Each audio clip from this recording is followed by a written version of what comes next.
Good evening. The opinions and statements voiced by our guests do not necessarily reflect the opinions of this network. Enjoy the shows.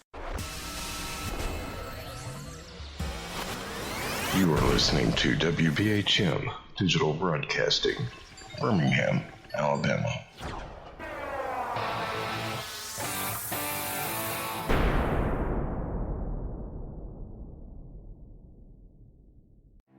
Headline edition, July 8, 1947.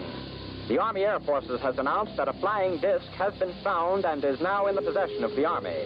Army officers say the missile, found sometime last week, has been inspected at Roswell, New Mexico, and sent to Wright Field, Ohio, for further inspection.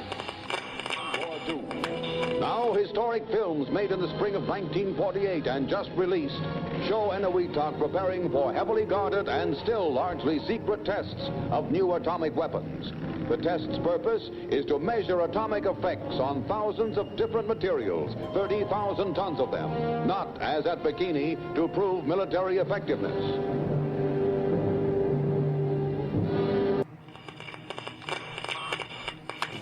San Francisco police say that 9 persons have been arrested in a narcotics raid on the headquarters of the Grateful Dead, a widely popular singing group. 2 members of the group, Rod McKernan and Robert Weir, and their business manager, Danny Rifkin, have been booked on suspicion of possessing narcotics. 3, 2, 1, 0. All engine running. Liftoff. We have a liftoff. 32 minutes past the hour. Liftoff on Apollo 11.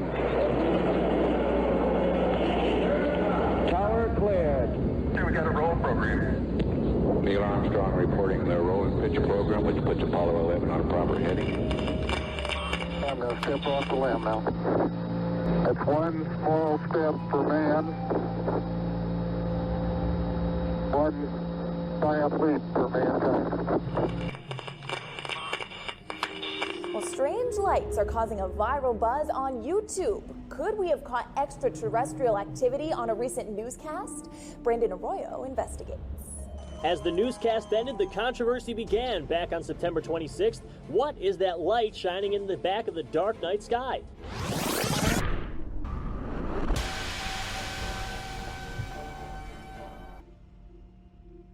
With coverage reaching all the way back to 1948, for over 70 years, Fate magazine has brought you reports of the strange and unknown, all of them true.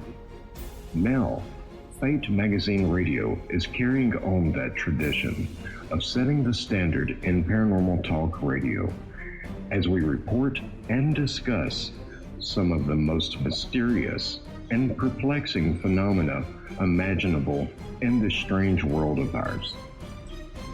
Now, here is your host of Fate Magazine Radio, Kat Hobson.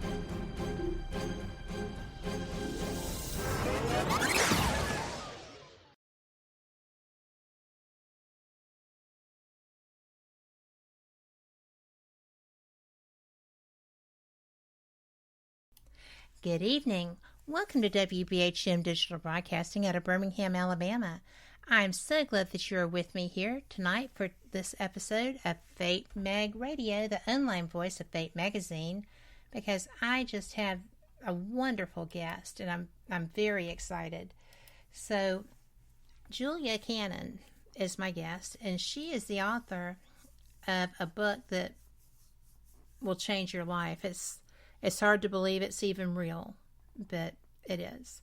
It's called Soul Speak, The Language of Your Body, and she is a healer as well as a motivational speaker.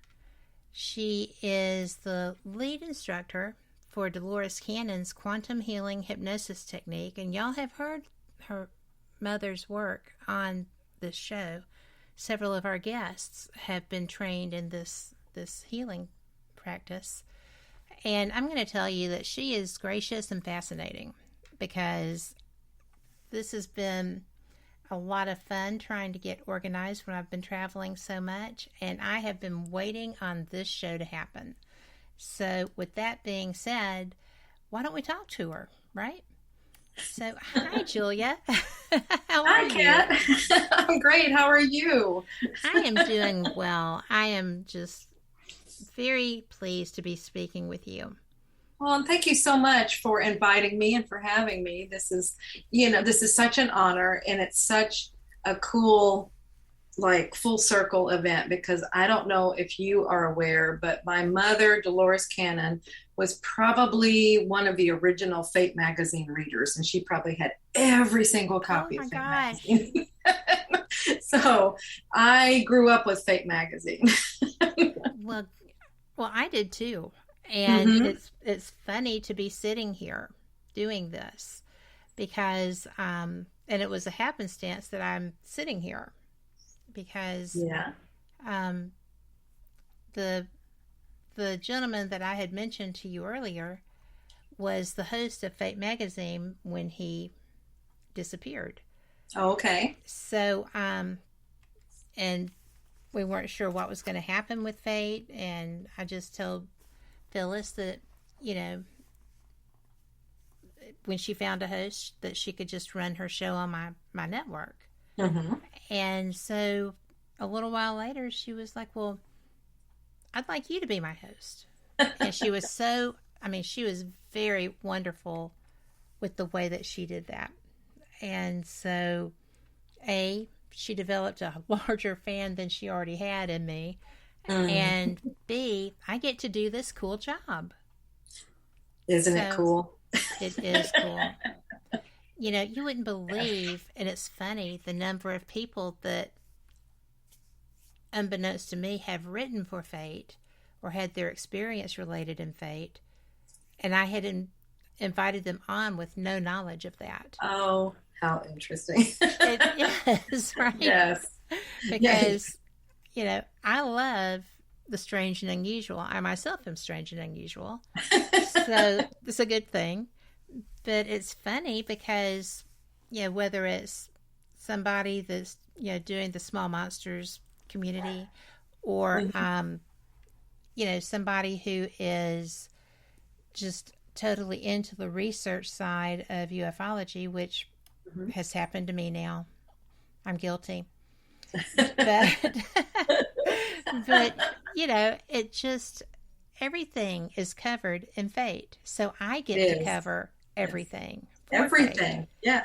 You do not, you don't get bored that way. I do not. You're all over the spectrum.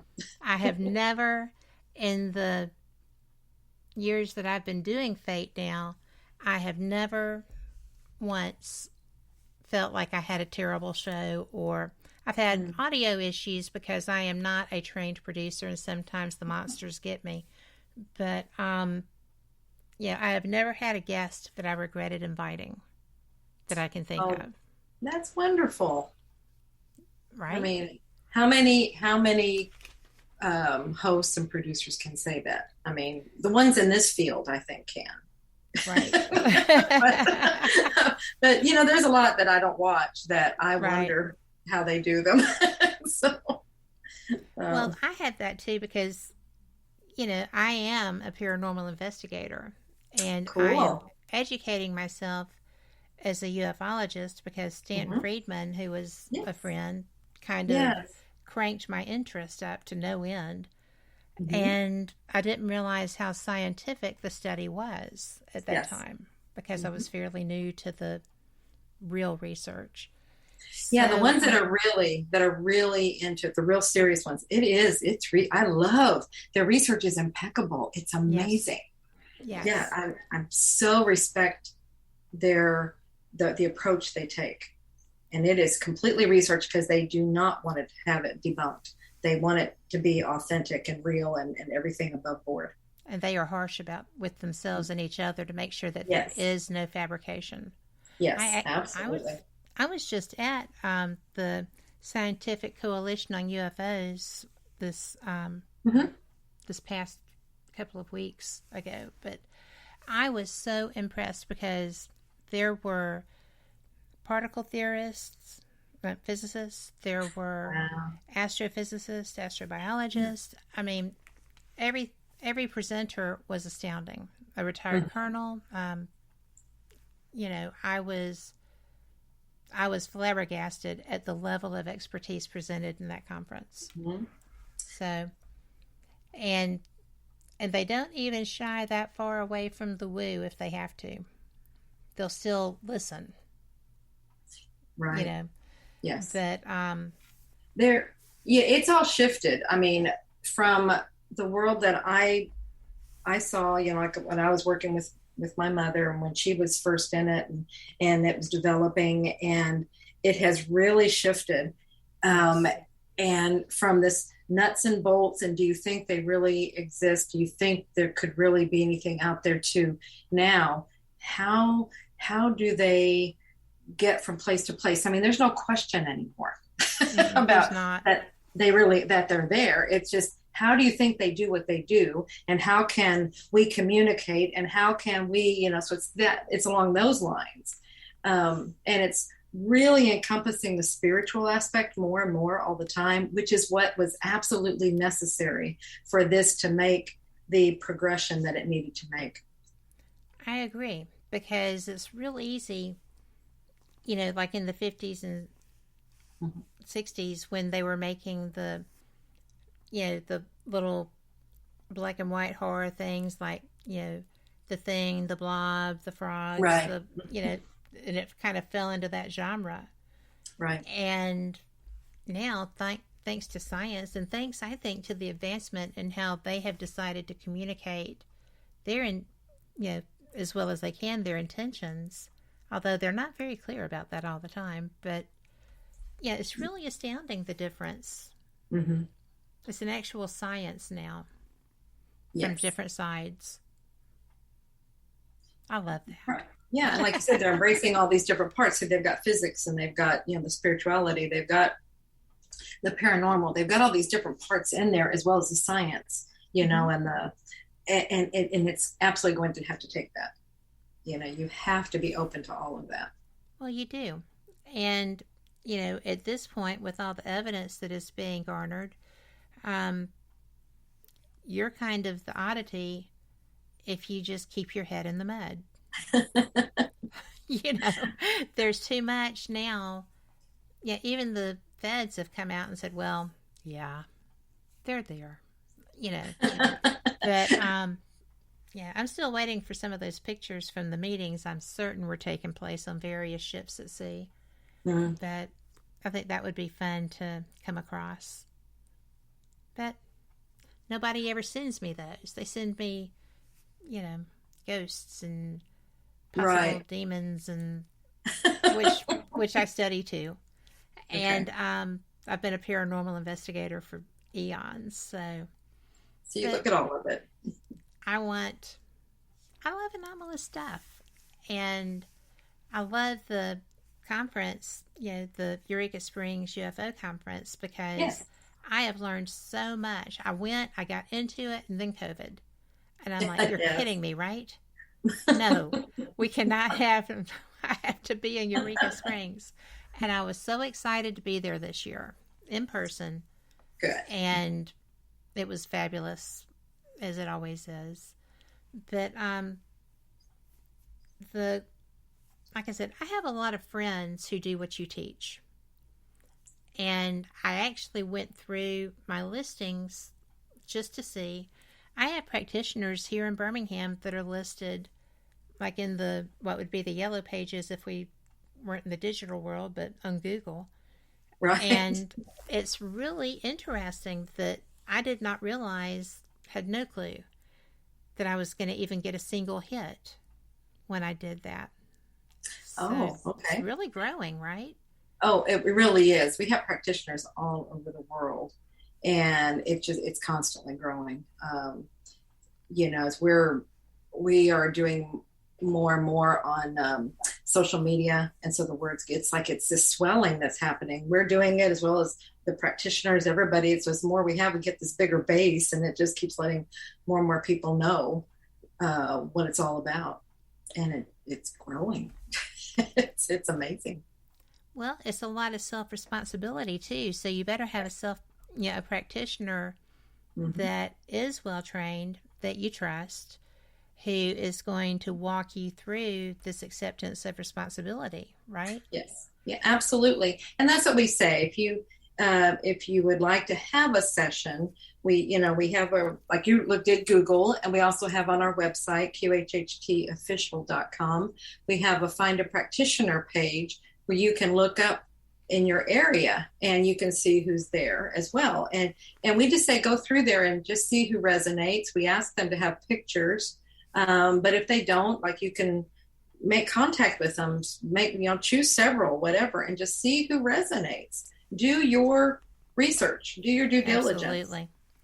Well, just like if you're searching for a heart surgeon, I mean, you're not going to just take any Joe off the internet. You're going to research them and make sure that this is somebody that's a good fit and that you can trust. Absolutely.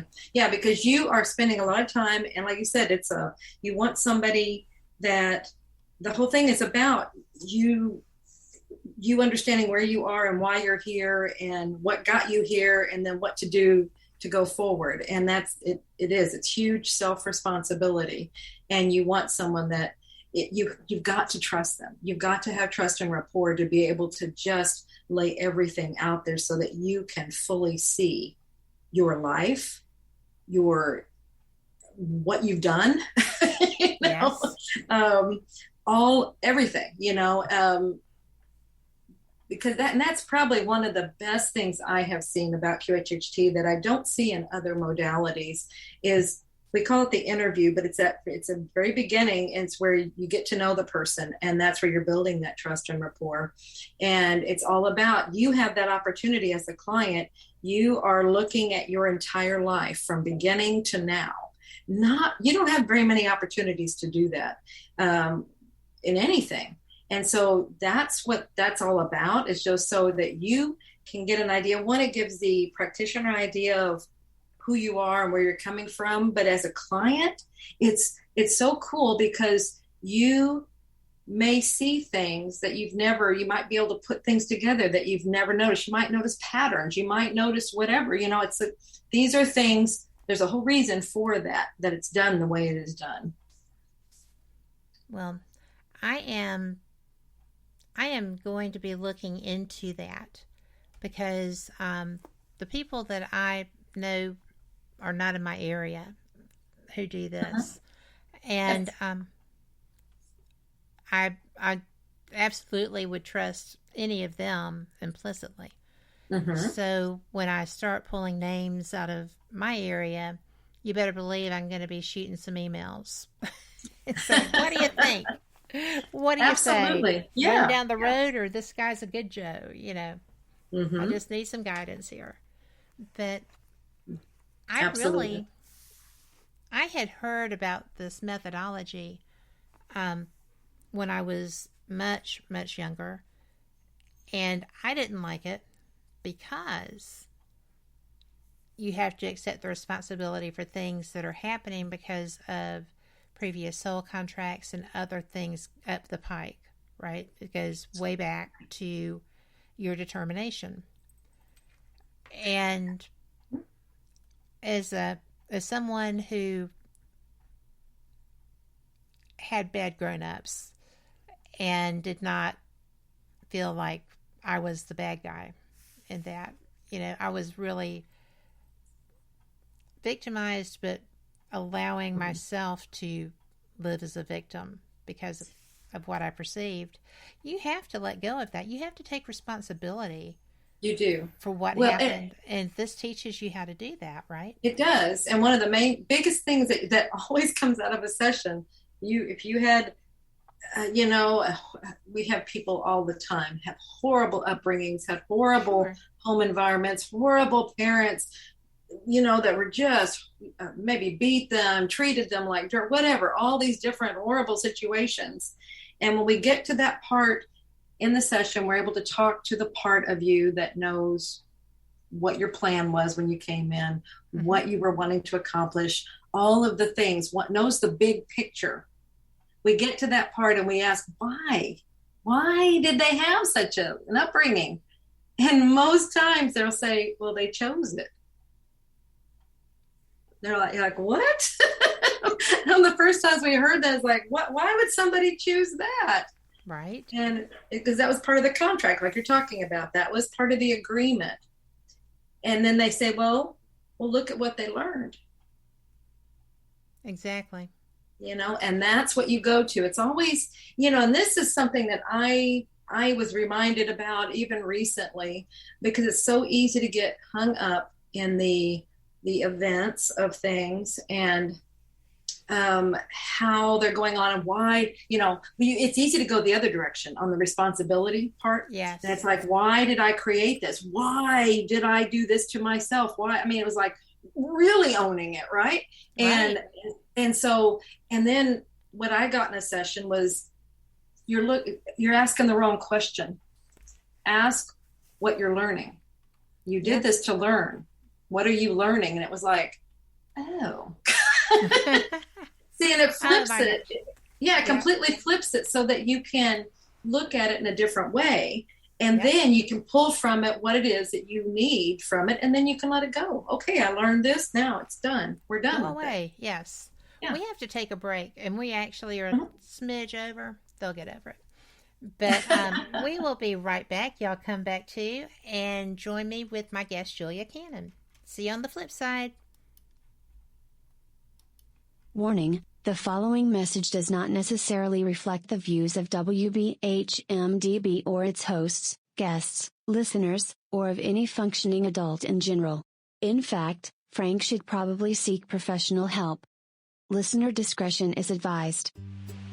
Hi there, Frank Lee here. I thought that I would spend a few moments telling you about the positivity from the network here. The overall message of para-unity and happiness, and how everyone here wants to get along with everyone out there, and how everything is just wonderful. Wait, Cat's not looking. Okay, I've got something to really tell you.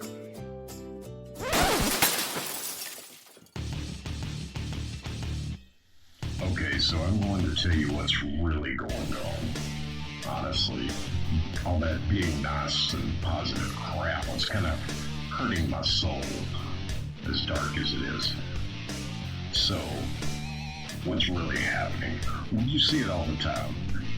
Everybody and their brother out there has a paranormal team because they watched a couple of episodes of Ghost Hunters or some crap like that.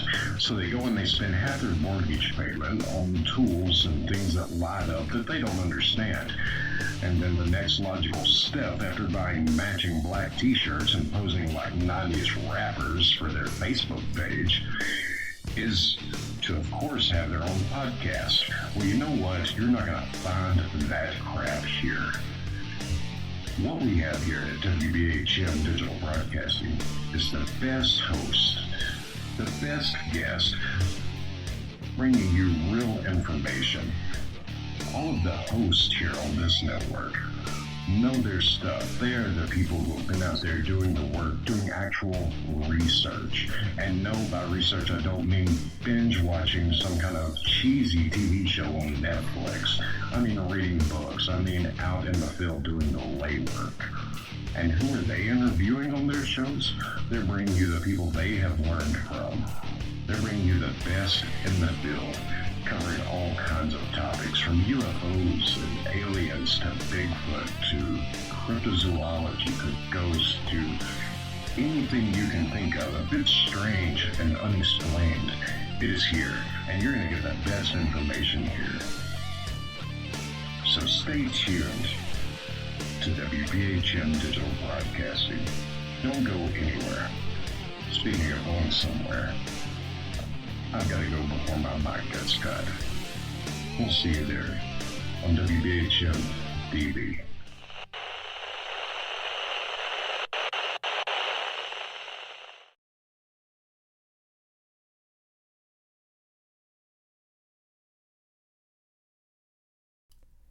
Welcome back to Fate Mag Radio, the online voice of Fate Magazine. And by the way, if you have not checked out the website lately, what are you waiting on? There's all kinds of stuff. We have new editions. In fact, if you see me, ask me. I have some. Now we've got 4 of the prettiest covers, and they're always beautiful. but these have just sparked my summer moods, so you'll see what I'm talking about. But fatemag.com is the place to go to get your subscription updated or order anything you need to fill in your package. So, filling your collection. But Julia, by the way, Julia Cannon is my guest tonight, and we are talking about quantum healing techniques. And if you are doing this yourself, Julia, and thank you for being here. Yes, thank you. Jumping a little around there, but do you have to go through the hypnosis process in order to pull this out, or is that for reaching back to the soul contract and development days?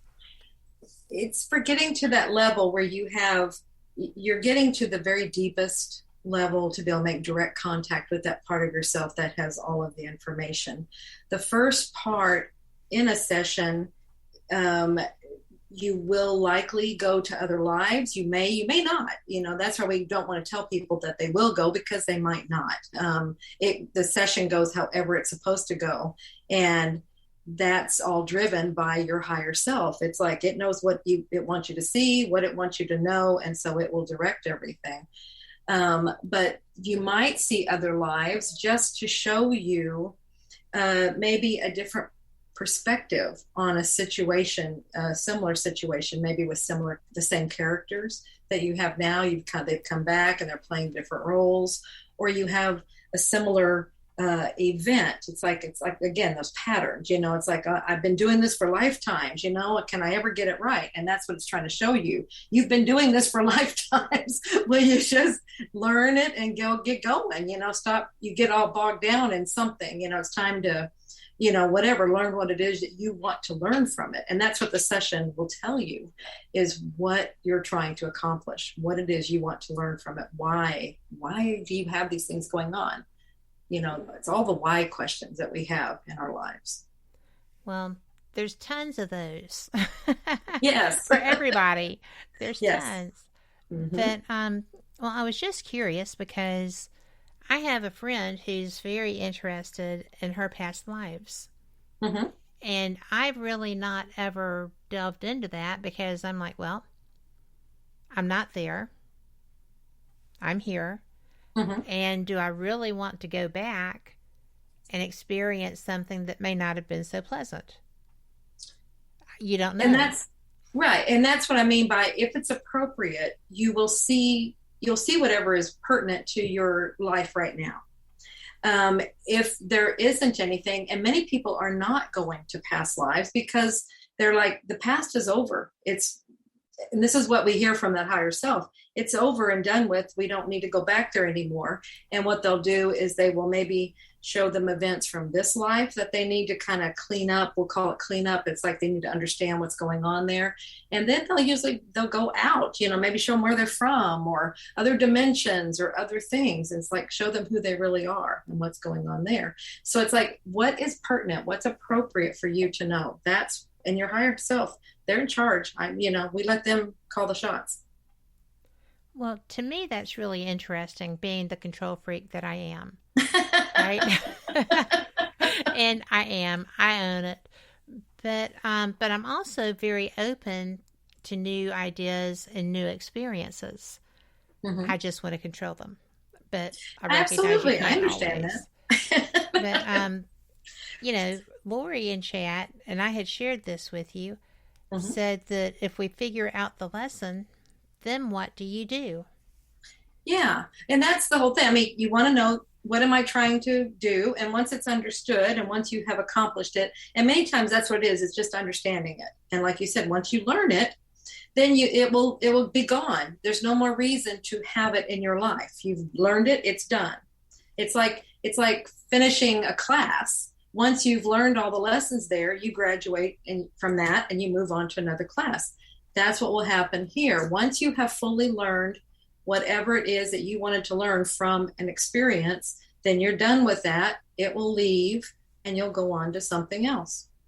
It may be a similar lesson on another level, or it will be something completely different. You usually will find that there's kind of a little calm area between, because it's like, we don't, we are humans. We know that we have that human part, and we kind of want to have a little break sometimes, just to, we're here with very so many people are here with very lofty yes. goals and missions and things like that they're doing and learning, and so that can be tiring. So that's why we need some breaks and some calm periods sometimes, just to get a little rest. So sometimes if you feel like, I'm not doing anything, I'm not going anywhere, what's the deal?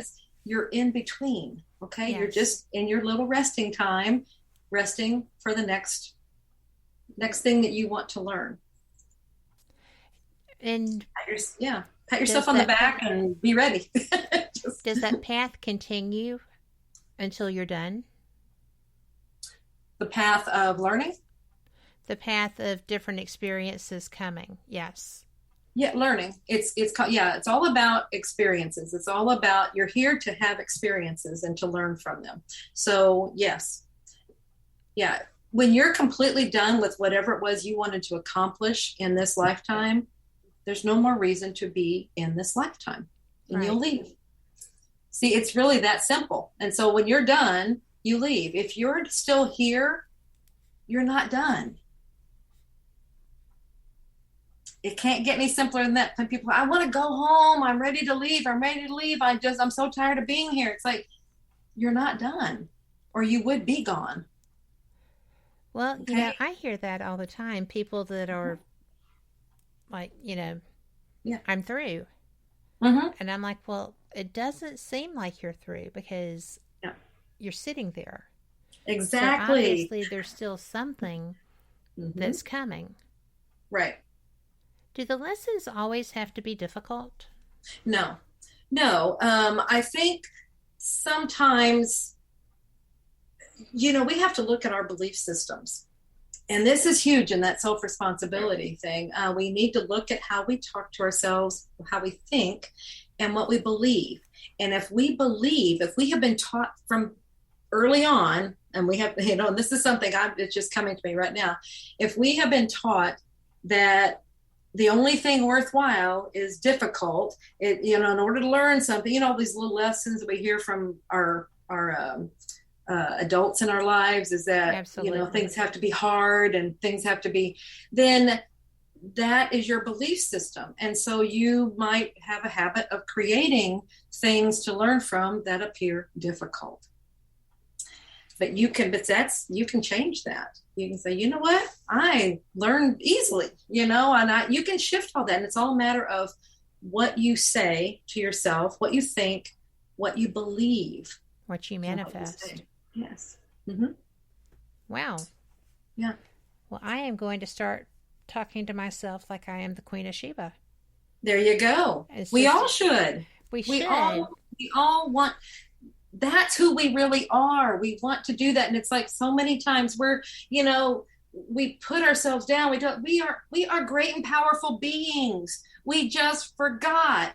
And that's what I would like all of us treat us. All of you, everybody, all of us treat ourselves as the Queen of Sheba, as the Grand Poopah, whatever. We are great, exalted beings. We came here to learn stuff. And the biggest thing we did was come into a plane that doesn't remember.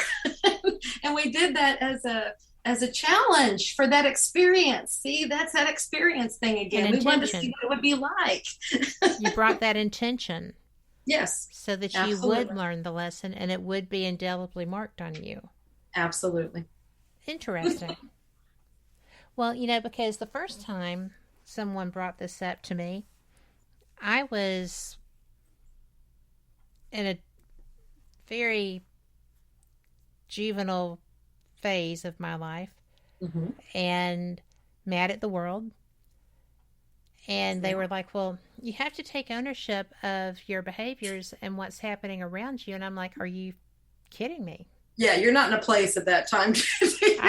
No, I did not choose to go and do this to a child like me. No, You are so mistaken. And I was just like totally bent that someone would even have the audacity to suggest I was doing this to myself, right? Right. But when I got a few years on me and a lot more maturity and had seen a little bit more of what the world really consisted of, then I was much more open. And there are still some things I struggle with. Sure. Even at this ripe old age, looking at, the choices that were made. And I realized that those adults were also living according to what their reality was. Absolutely. And even though they were evil, wicked, mean, and nasty, perhaps they hadn't been in another life, and they were trying to understand what was wrong in their background, right. Because it was really bad in this one. So, but that's not, I couldn't take ownership of their behavior. No. So I should take ownership of mine. Exactly. And it takes a while. It did. Yeah. And that's fine. I have this little, I don't even know what to call it. I like to put things, I'm a visual person, or I like to act things out. And what I do with that is like, when you're first hearing that, and it's like, okay, somebody's saying, you did that. And it's like your first reaction, usually the first reaction in our development is anger. It's like, no way. No, I did not do that. No, you can't. And like you're saying, no, you're get angry because you're not in a place to hear it. There's no way I would make something like that. And then you start developing. It's like, I did that. Why did I do that? Why would I do that? And who in their right mind would have done that? Exactly. And then a little bit more, I did that. Yes. I did that. And then as you keep going and you get all in, I did that. Because when you realize that and you take ownership, it's like, it doesn't matter if it's the worst thing in the world. When you realize you did it, if you can do that, then you can shift it, you can change it, you can do anything. I can do the good stuff too. Yeah. And that's the beauty of it. As long as you are in denial and it's everybody else's fault, you have absolutely no control. And you said you're a control freak. So see, that's what's gorgeous about this, is it puts it in your control. I'm a control freak, and I love this because, okay, now I can do something about it. But see, that's where that's where I went too far though, or I don't know if it's too far, but I went to the other extreme of, I did this. Why did I do this? I'm in that part, analyzing it and all that, trying to really control it and take all the ownership of it, which is fine. But then that's where they're like, but what did you learn? That's why you created it, so you can learn. So you got to keep the questions in there, right? Because if it's just driving you crazy, analyzing it and trying to figure out why it happened and what's going on, then you're not asking the right question. Yeah. I went through that phase too. I think this is very normal. We all go through this. This is from the full spectrum, every bit of it. And I love to watch people at their different stages, and even like we might get there full all the way in some areas and then be at the beginning stage in other areas, so it's like we can watch ourselves develop over and over and over again. And that's beauty of it.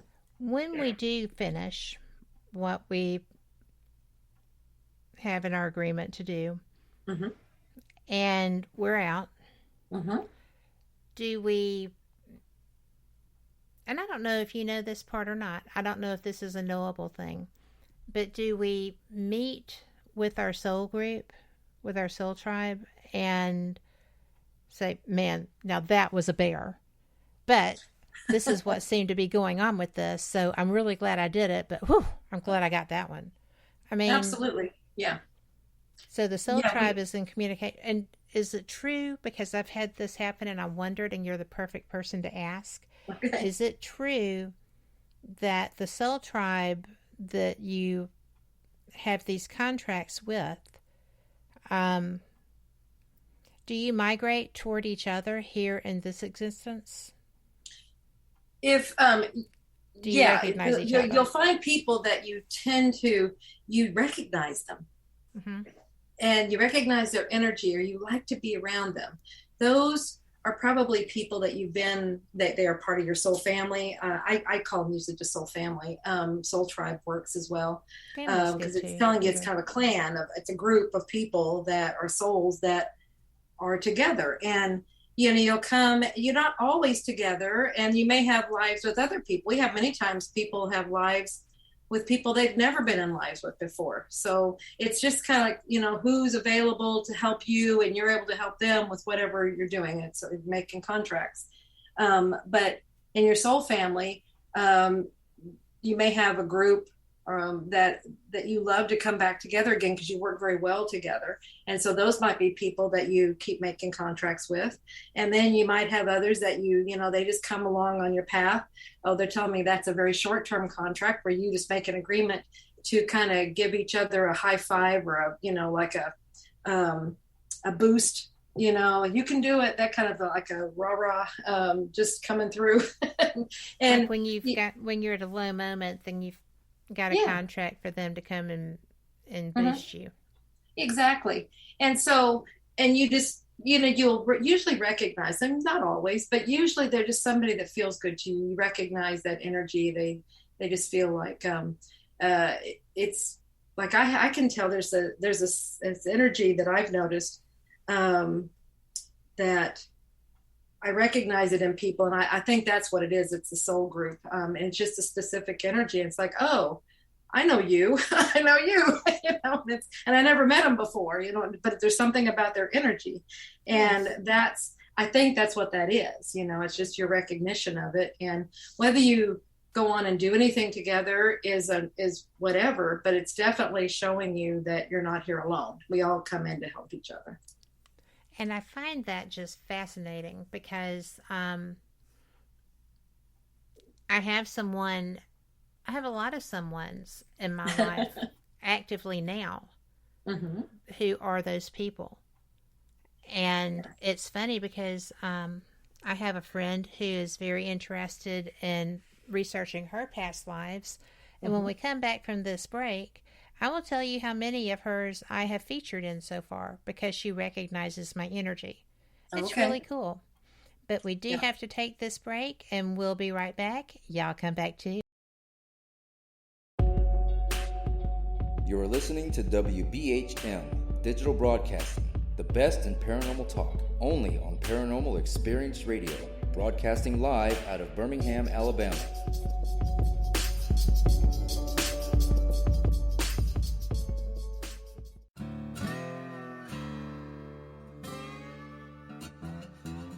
Oh, come on. I'm Southern, but...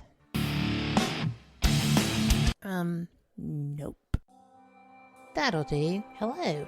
I am Kat Hobson, host of Paranormal Experience here on WBHM Digital Broadcasting out of Birmingham, Alabama. I enjoy having guests from all areas of the paranormal, from ghosts to ufology to cryptids and beyond. You'll find some of the best researchers in their fields bringing you some great information. Join me on Wednesday nights from 8 to 10 p. Eastern here on WBHM Digital Broadcasting. Since 1948, Fate magazine has brought you reports of the strange and unknown, all of them true. Fate Radio is carrying on that tradition, bringing you the unusual, macabre, strange, and bizarre. Join host Kat Hobson Sunday nights from 8 to 10 p.m. Eastern on WBHM Digital Broadcasting.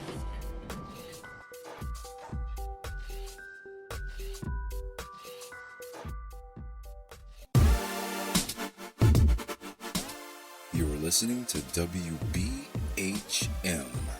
Digital Broadcasting, the best in paranormal talk, only on Paranormal Experienced Radio, broadcasting live out of Birmingham, Alabama.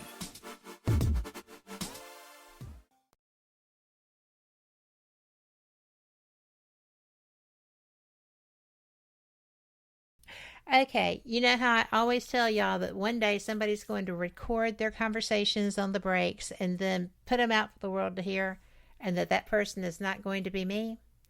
Still not going to be me. But man, I wish you could hear some of the stuff between the break, during the breaks. But, I was sharing that I have who is a very dear friend to me, who is very into having past life regressions research done, or hypnosis done. And it's so interesting to me because I'm not as interested in that. But every time that she has had a past life regression, I'm in it. And I'm not, I have been all kinds of things. I've been a boy, I've been a best girlfriend, I've been you name it. And she recognizes my energy. Yeah. And I'm always in a position of being very close to her. So apparently we've been friends for millennia. Right. And you probably found that you work together very well. So that's why we actually do. Back. And we're both not the least bit reticent females. We're very outspoken. And we do work very well together because there's a respect, there's a knowing of what to expect as a reaction from that person. It really is like working in tandem, and like we've done it forever. Nice. I think so. And I'm glad that she's with me in this life because she's pretty much the bee's knees. Yeah, well, see, and that's why we found out about this stuff. Yeah, I mean, and that's why we do that. We help each other to progress or whatever, or just helping get through things. Sometimes, some people come into your life just when you need them most or whatever, just when you're having a thing, and then they leave. Why can't I really want them to stay? They were just there for that. They were just coming through to help you with that circumstance, that situation, give you strength, whatever. And that was all they were there for. That was the agreement. And then that just blows me away. I mean, it really does, because so, I am so thankful that those people have come through, because I have had those, ships that pass in the afternoon, or, in a crisis situation, someone always turns up. Yes. And never the same person. It's just, things will just fall into place when there's no reason that I see that anything should have altered. It's just like, oh, well, I don't know which one of y'all did that, but thank you ever so. And, give a shout out to the Creator and go on, right. And be done with that. Because I've also found that if you wallow in it or you think about it too much, then sometimes you lose the greatness of the blessing. So true. So that's why, that's like, let go of the analyzing. I mean, it's really easy to get caught up in that. And when, because I love to analyze, and it's like, why did that happen? Why did that? And it's like, it's like pulling, an analogy that was given to me is like a rosebud. We want to see the flower in there, so we pull the buds back, the petals back. Oh, what do you look like if we pull them all back? We kill it. We defeated it. Yeah. Yeah. And it's not that pretty little rosebud, and it's not even a pretty rose. We picked it apart. Yeah. And so just enjoy it. What did I learn? Thank you. Thank you so much. And then let it go. Yeah. And, when you and I were first trying to get this scheduled and stuff, and I was kind of incommunicado with you because of, my mom's hospice situation and stuff. The odds of me being with not just her, but both of my parents when they crossed was, little and none. I would never have expected to be their person for that. And yet I Wow. was with both of them separately because, they were divorced and living other lives. But with my dad, I was in the house when he passed. With my mom, I was holding her when she did. Oh. And that was just like, holy snap. Where did that come from? And it was an interesting thing. Yes. So yes, and probably necessary. Well, I think so. I think on both of our parts that it was so. Yeah. And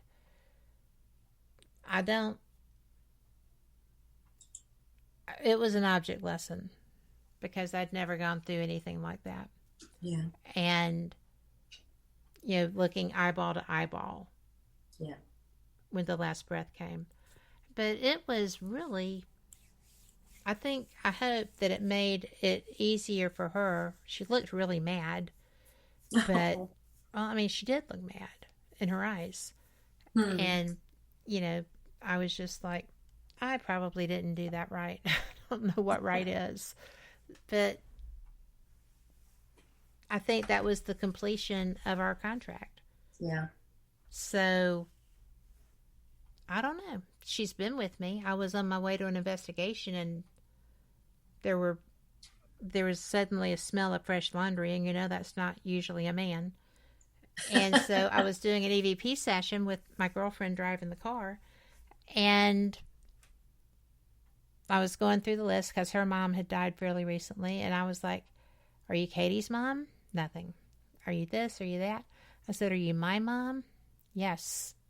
Mm. And I was like, holy cats. Yeah. That's weird.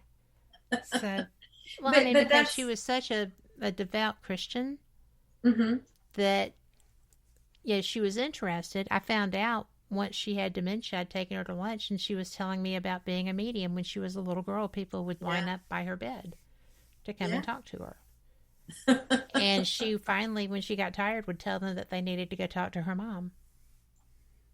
And she would go to sleep. I had no idea. Yeah. Right? So, there's all kinds of things that you don't learn until you're supposed to. Exactly. And I think that was a lesson that she actually had walked the same path that I do sometimes. And that she knew that I needed her to be there that night. I didn't know it, but she did. It was really an interesting investigation. But anyway, so that's my soul tribe. That was the end of contracts with both of them. Or it felt like it with her. It felt like it with my dad too. Yeah. Just not as up close and in your face. So that happens, right? That's normal. What? I'm not understanding what normal. Recognizing the end of that. Recognizing that this sometimes is done. It's very clear. Sometimes it's not, but most of the time it's very clear. You feel like a lot of times I'll describe it as I feel like a chapter is closing. Like you ended a chapter and now you're going to start another chapter. It's like you can feel it closing and it is done. That's that feeling. It's like, okay, yeah, this is settled. It is done. And then now you're going to turn now to go to the next chapter. See how there's a little space there. That's what I meant by you'll have a little reprieve. You'll have something, I'm in that now. Yeah. And sometimes we feel like, oh, I got to keep going. And we get restless in that time. It's like, no, just allow yourself to have it. It's good. It's a good thing. Well, do we start it back up or does the when it's right time, when it's a timing thing. Is it divine timing? Divine timing, yeah. It's when you have all these characters, and so you have to. It's like characters and places and pieces and all these things, and so it's when all that stuff starts coming into the right space. Now it'll be time, and you got to be in the right place. The other people have to be in the right place for it all to start happening. You can't make things. You can't force them to happen, and we don't even know. I mean, that's part of what we wanted to do here. We wanted to go through this not being aware of what's coming next and not being aware of who we are. That's what we're in this discovery phase now. That was our goal, is to figure it out. And it's so cool to watch this happen, because this is why we came here. Right. To go through this whole thing blindfolded and be completely oblivious as to who we are and that we created it all, we did it all. And to realize, the goal is to realize that we came here, this is who we are, and this is what we did. We are here to learn, and we are here to understand that we're learning lessons. See, it's all these things that we're talking about. That's the goal. That is so cool. Mm-hmm. It's like a big game. And now we're starting to understand the workings of the game. And that changes the game when you understand that. It totally changes the game. Mm-hmm. And, that's what just blows me away, because I wasn't planning to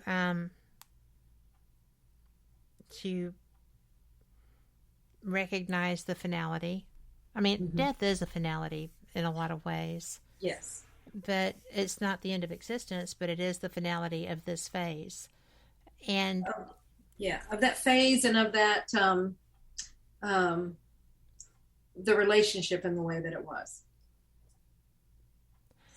How do you get specific signals because you're so understanding and well versed in this? Do you recognize it quicker than the average Joe does? I don't know if it's quicker. I recognize it. It might be quicker because a lot of people are still trying to figure out. It's kind of like back in the nuts and bolts of the UFOs. It's like, do you think they exist? And some people are still there going, do you think it's possible that, that whatever, I can, these things can happen. Well, I know they can happen, and I know they do happen. And so that just shifting that puts you in a different place, because now you're more open and you will receive it and you understand it when it happens, rather than being over here trying to being oblivious to it or having all these other reasons for it. So in that way it does. As far as the message,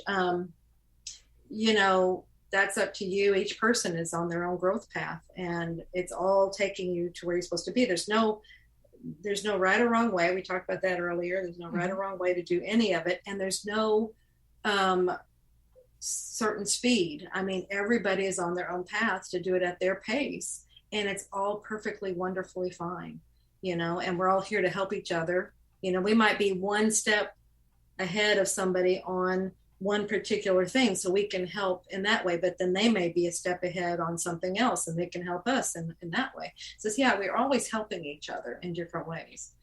And sometimes it's not always, it doesn't look pretty the way that we're being helped. It may look like a disaster and like we're being, it's all these horrible things, but it's actually part of the agreement. It was like, this was a way, some people chose to be bad guys. They chose to help us in ways by being bad guys, because that was going to serve the purpose better. Maybe, I don't know, but whatever it is we're wanting to learn, we needed a bad guy. We needed a villain. Maybe shift your direction. Maybe away from, something. There's a bigger reason. That's why you want to look at it. And we always say, take all emotions removed. You pull yourself back and you look at it like a play and what's going on here. And that shifts everything when you can do that. Well, one of the quotes that you had was having emotions versus emotions having you. Yes. And that is powerful. And I want to address that when we come back in the next hour.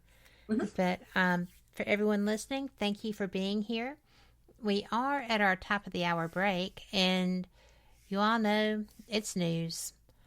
And I'm ever hopeful, right? Because there's so little good news as we recognize it going on out there. But I'm ever hopeful that we're going to find something and it's going to just rock our world in the most positive of ways. So let's manifest that, right? We will see you after this. It's a great time to stretch your legs and fill your beverage container. And we'll meet you back after this. This message comes from NPR sponsor Google. Google's two-step verification was built to secure your account and help prevent cyber attacks, even if your password is compromised. That's why Google has made it easy to sign into your account with this additional layer of protection. Just one tap and you're in. Learn more at safety.google. Live from NPR News, I'm Janine Herbst. A bipartisan group of senators has announced a deal on a framework for a narrow measure addressing gun safety. As NPR's Scott Detrow reports, President Biden is praising the agreement. The deal would expand background checks for people under 21 buying guns, provide more money to schools for safety, and provide incentives for states to pass red flag laws that take guns out of the hands of people that courts deem dangerous, among other things. It would not limit assault weapons purchases for people under 21 or more broadly expand background checks or do many of the other things that Biden has called for. Still, Biden is praising the deal, saying that it would be, quote, the most significant gun safety legislation to pass Congress in decades. Biden noted in a statement that the agreement doesn't do much of what he wants, but he's still urging the Senate and House to act quickly. Scott Detrow, NPR News, Washington. The busy summer travel season is underway as the average price for a gallon of gas tops $5, and experts warn those who are flying may encounter difficulties. NPR's David Shaper reports high airfares, crowded airports, and flight delays and cancellations may be the norm this summer. Airline bookings for domestic travel this summer were already back to pre-pandemic levels, and with the Biden administration now ending the COVID testing requirement for inbound travelers, international flight bookings are expected to surge. Economist Haley Berg of the travel app Hopper says airfares this summer are sky high, well above pre-pandemic levels. But it does seem as though travelers, especially those who have not traveled for a year or two because of COVID, they're willing to pay to go on that getaway they've been dreaming about since lockdown. With such strong demand, storms and staffing shortages have already forced airlines to cancel thousands of flights in recent weeks, a trend experts say will likely continue this summer. David Shaper, NPR News. As Russian troops make slow progress in Ukraine's Donbas region, Ukrainian forces say they're taking back territory in the southern part of the country. NPR's Nathan Rott has more. Ukraine's defense ministry announced the counteroffensive in the south of the country more than a week ago. But information on progress in the area has been scarce. In his nightly address, Ukrainian President Volodymyr Zelensky addressed the campaign. Ukrainian troops are gradually liberating the territory of the Kherson Oblast, Zelensky said, naming a small village that he says has been cleared of Russian soldiers, a claim that NPR could not verify. There is a sense of urgency to retake territory in the south because Russia has indicated that it plans to annex the regions it occupies later this year. Nathan Rott, NPR News, Dnipro, Ukraine. And you're listening to NPR News. Tonight, the 75th Annual Tony Awards, Broadway's highest honors, will be presented at Radio City Music Hall with Ariana DeBose hosting. Jeff London has more. For the first time since the pandemic, Broadway presented a complete season, and 29 plays and musicals are up for awards. Michael R. Jackson's A Strange Loop, about a black queer writer writing a musical about a black queer writer, is up for 11 awards, including Best Musical. I am the story's writer. A different Michael Jackson, the King of Pop, is represented in the musical MJ with 10 nominations. In the Best Play category, the Lehman Trilogy leads with 8 nominations. The revival of the play for Colored Girls has 7, while Company and the Music Man lead for musical revival.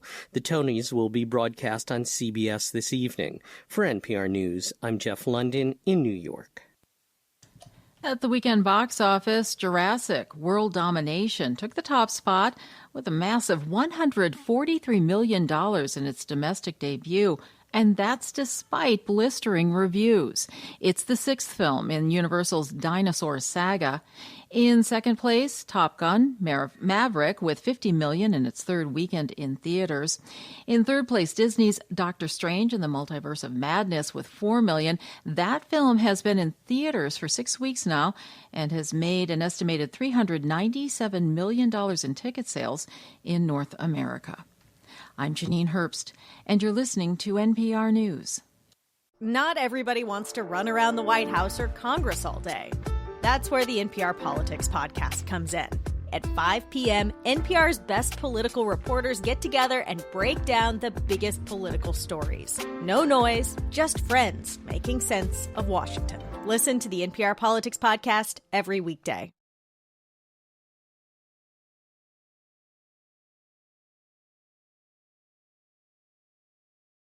Welcome back to WBHM Digital Broadcasting out of Birmingham, Alabama. The time is 5 minutes after the hour. Welcome back for the second hour of Fate Mag Radio, the online voice of Fate Magazine, and I'm so pleased that you're joining us tonight. I have had the best time with my guest, and we still have another hour to go. I can't believe how this time is flying, actually. But Julia Cannon is...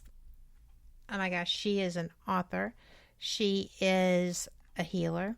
She is one of the most interesting people with this quantum healing hypnosis therapy technique. Yeah. I apologize. It was written down and I didn't have my glasses on, but it's brilliant.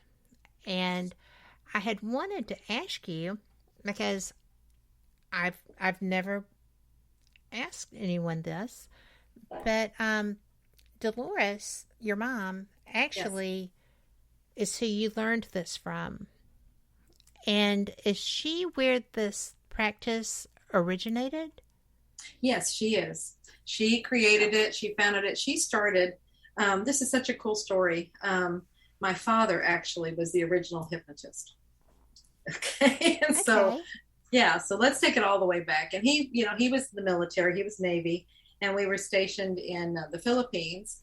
And while we were there, they have downtime, and there's somebody that was teaching hypnosis. And so he was intrigued by it and took lessons in it. And they said he did very, very well. And so he, kind of continued with that. And we came back stateside. He would help men that were being called back, like after the war and things like that, Vietnam, and they were being called back, and he was just helping them to relax and to just like fix habits, things like that, so that's what he was doing, but he was very good at it. And anyway, then they ended up with he was working on somebody from the base. The doctor there had referred someone to him that had a lot of physical issues that were related to her nervous eating disorder. And he's like, maybe, the doctor said to him, maybe if you can just get her to relax, then she can, be calm, and her health issues will stop. And so he did, he's like, okay, well, he started working with her, and my mother would help him. She would like just be helping, she'd hold the microphone, or she would just be his assistant. And that person ended up being just a fantastic subject and spontaneously went into another life.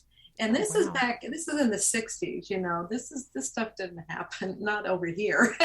We weren't, the Western world, we weren't even asking the questions yet, of do you think? We just weren't there yet. Yeah. And we were into ghosts, we were open-minded enough to kind of start realizing there's maybe a little more than just this physical, but we weren't quite ready yet for lives, before this or anything outside of this life. And except dying and going to heaven. That was just kind of the mentality then. And so anyway, so she was helping with that. And this woman ended up, they were quite startled and everything at first, but curiosity won out. And so they were like, okay, well, what have we got here? Let's just go ahead and, let's see what happens. The woman ended up going through 5 lives back to when she was created. She went back to the source. That's what they called it, to God. And so they got to see all of this. And what's cool about that material is, this was back in the 60s. And as you know, then later my mother, I'll bridge that story as to where she went on, but she was getting all this wonderful, wonderful material later, convoluted universe books and things like that. But what they found back there in the 60s it was never contradicted. Everything that she found later just elaborated on what they found back there. So they were getting that kind of material, convoluted universe, those kind of things back then when they just stumbled into it. So that was the beginnings. Now, then my father had a horrific automobile accident. He lost all the blood in his body. His body was crushed. I mean, he should have died. But he wasn't supposed to. See, it wasn't done yet. He had to be here to help my mother get on with her journey. And I mean, we can see that now. We can see what was happening there. But so when we were all leaving, you know, because that happened, you know, 60s. You know, we were all in our middle years, and so there was a time yet to be grown. And when we did, we all started leaving home, you know, going to college, getting married, things like that.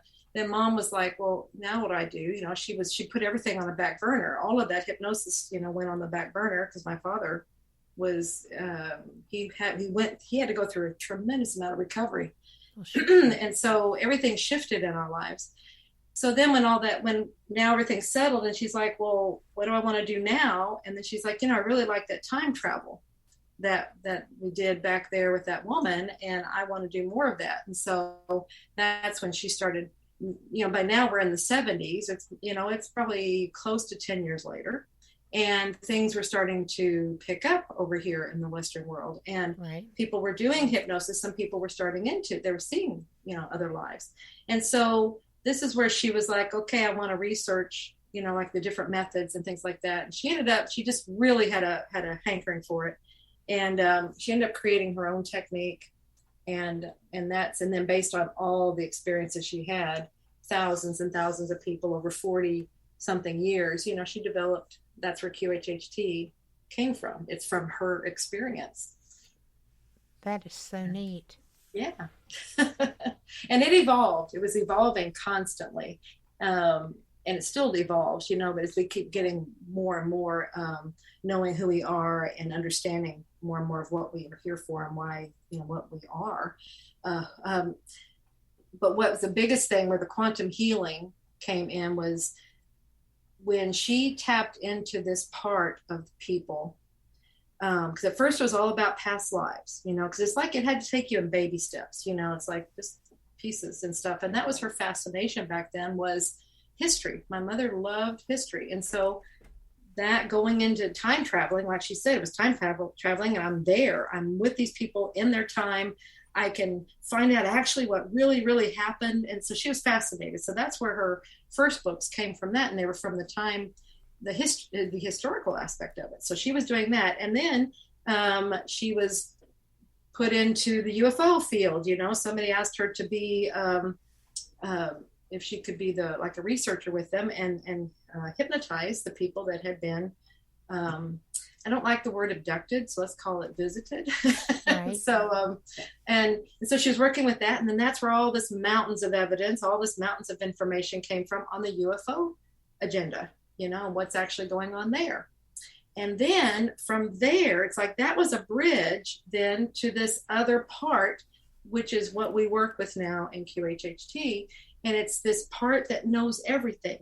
It's that part that is joined with God, and it has access to everything, all the information that there is, as well as, more importantly, all the information that's important for that individual person. And so this is what you're accessing when you go in to a session, when it's what you're learning to access and what you are accessing when you have a session.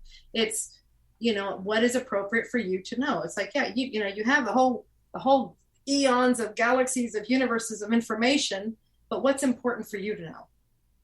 You know, and that's what happens in a session. What is it you need to know right now for your life?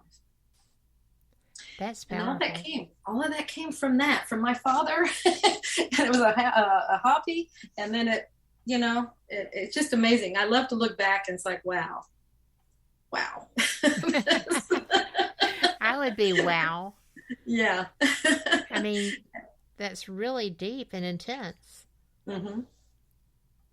You know, and they were just doing what they loved to do, having no idea it would become what it is becoming. I mean, it hasn't become yet. I mean, it's still in the whatever phase of becoming.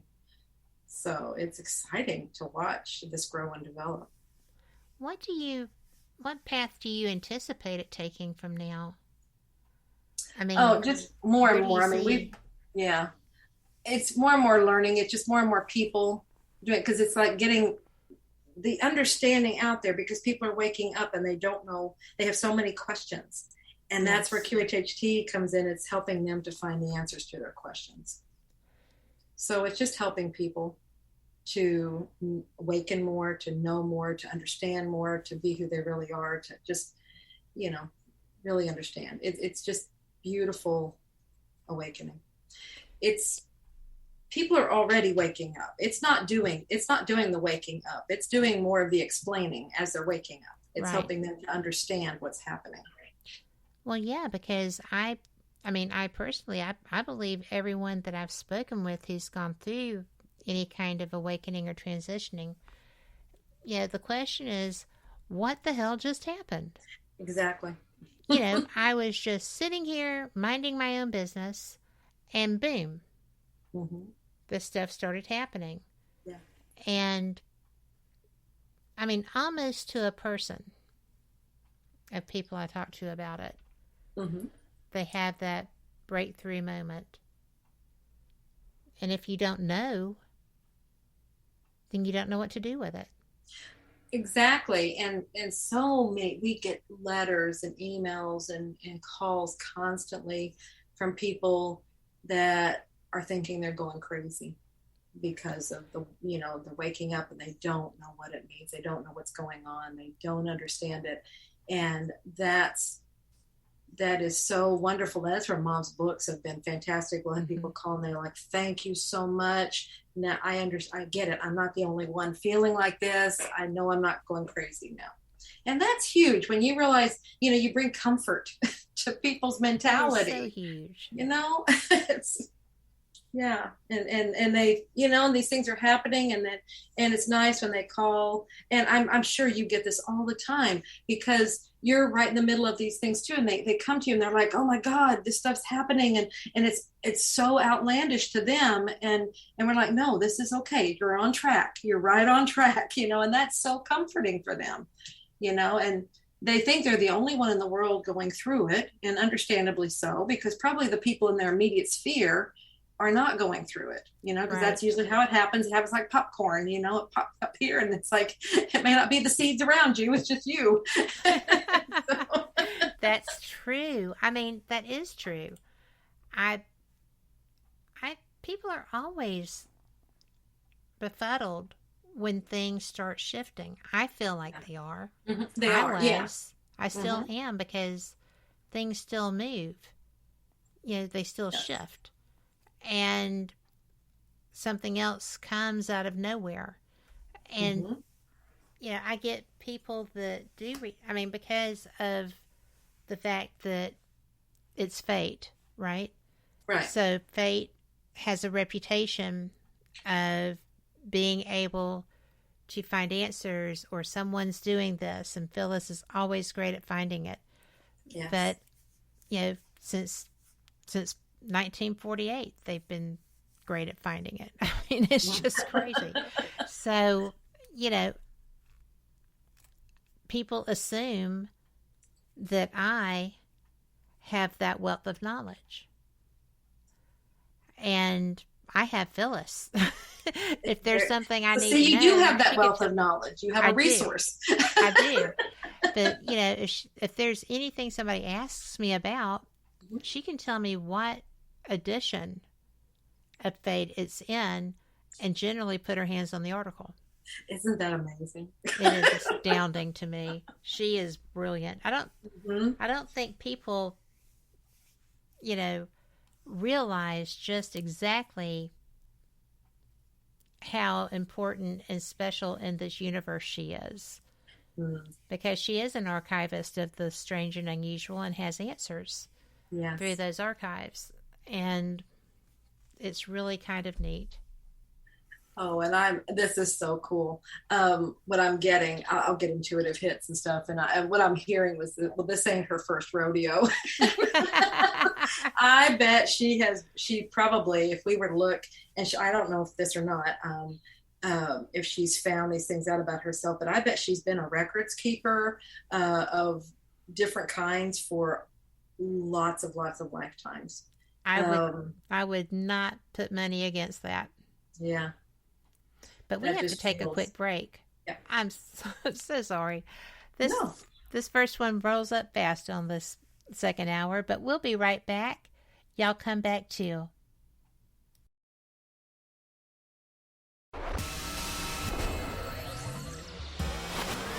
You are listening to WBHM Digital Broadcasting, Birmingham, Alabama.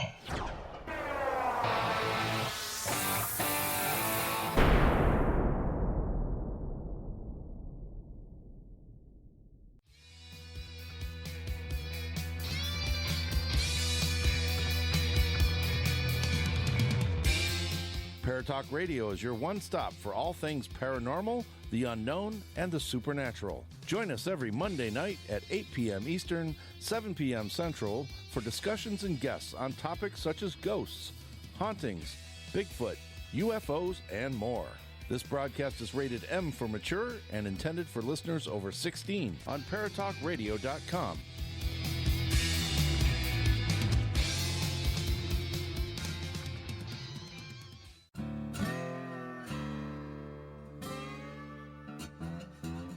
Oh, come on. I'm Southern, but...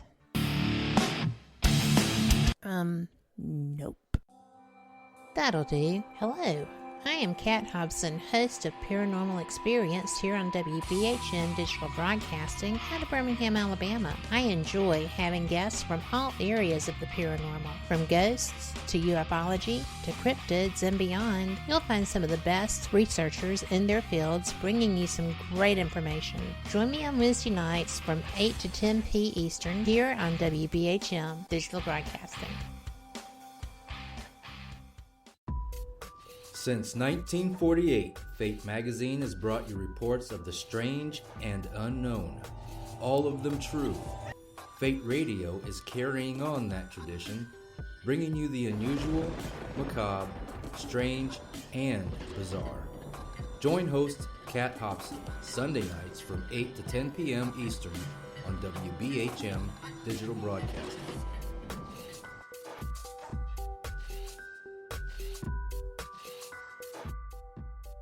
Thank you for listening to WBHM Digital Broadcasting out of Birmingham, Alabama. Since 1948, Fate magazine has brought you reports of the strange and unknown, all of them true. Fate Radio is carrying on that tradition, bringing you the unusual, macabre, strange, and bizarre. Join host Kat Hobson Sunday nights from 8 to 10 p.m. Eastern on WBHM Digital Broadcasting.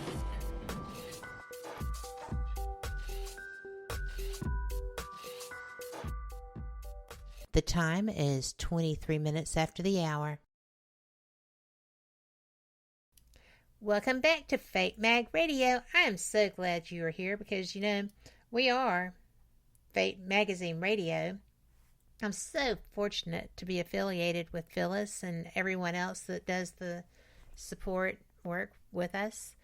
That would include me, but I can't, we've got Stevie who does the website. We've got, I'm not going to go through the whole litany, but we've got wonderful people. And a wonderful guest tonight. I am so glad, Julia, that you are here because I'm learning so much. Thank you for that. Oh, well, thank you. This is so much fun. I'm having a blast with you. Well, it's fun because this is such cool stuff. Yes. This is genuinely what we're here for. Absolutely. We are doing what we're supposed to be doing. Yes. And when I asked you to come on with me, I was like, I'm not sure I fully understand it, so maybe my listeners don't either. Mm-hmm. So, we can all learn together. And boy, you did not mind that at all, and I appreciate you being so open to that, because this is important stuff. It is important, and but it's where we are, and it's what we're doing, and we're doing it anyway. So how about we understand a little bit of it? Exactly. That's really all this is. And something that came to me a while ago when what I said, it was interesting because I'd never said that before, and it was just like an awareness all of a sudden when I said, we're not the ones, this method doesn't cause the waking up. It's happening on its own. It's just helping provide the answers. It's helping to provide the understanding of it. Mm-hmm. And I think that's what we all do.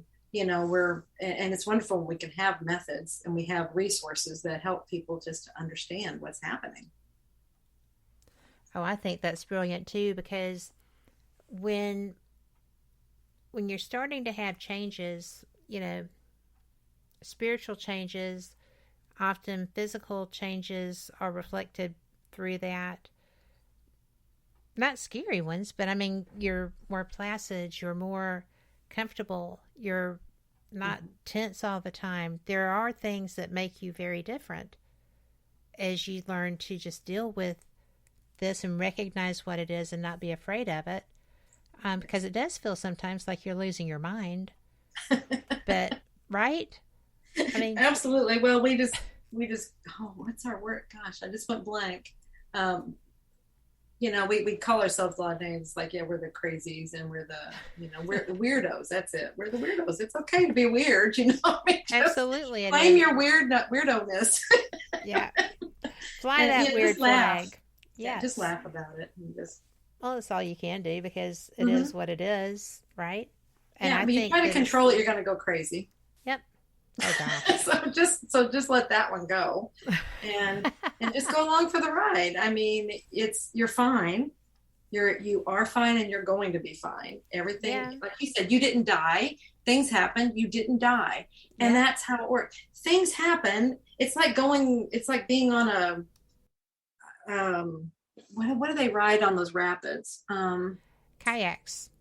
Okay, it's kind of like being on that. Those. I mean, I know they tip, and some people do have accidents on them and everything, but for the most part, if you're not getting crazy and you're not stiffened up, if you're relaxed and you just go with it, it may be bumpy, but you're going to glide right through it. You do get through it.